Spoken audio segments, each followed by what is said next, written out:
Hi all, welcome to TNPSC கற்றல் channel.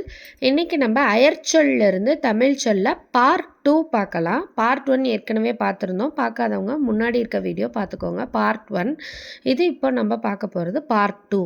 Part 2ல் first question ஆரம்பம். ஆரம்பம்னா தொடக்கம். ஆரம்பம் தொடக்கம். அப்பாயின்மெண்ட்னா பணி அமர்த்தல்.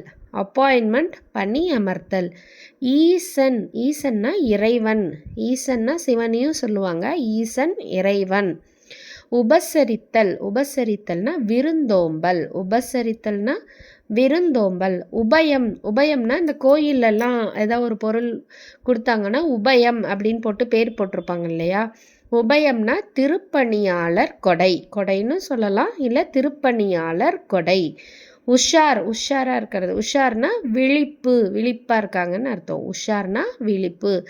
ஐதீகம் அப்படின்னா உலக வழக்கு. ஐதீகம்னா உலக வழக்கு. யதார்த்தம். யதார்த்தமாக இருக்காங்க அப்படின்னா இயல்பாக இருக்காங்க. அப்போ யதார்த்தம் இயல்பு.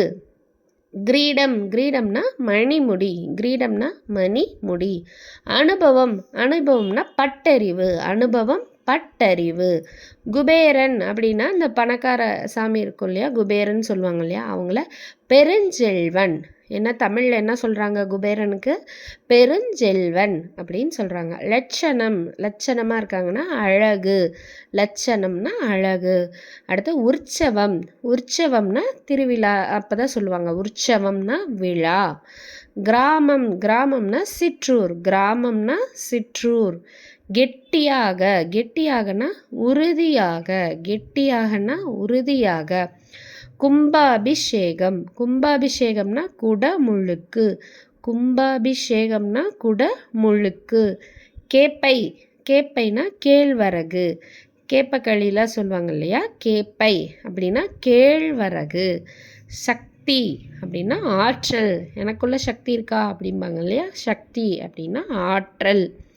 உபயோகம். உபயோகம் பயன். உபயோகம் பயன். குமாரன். குமாரன்னா மகன். குமாரன்னா மகன்.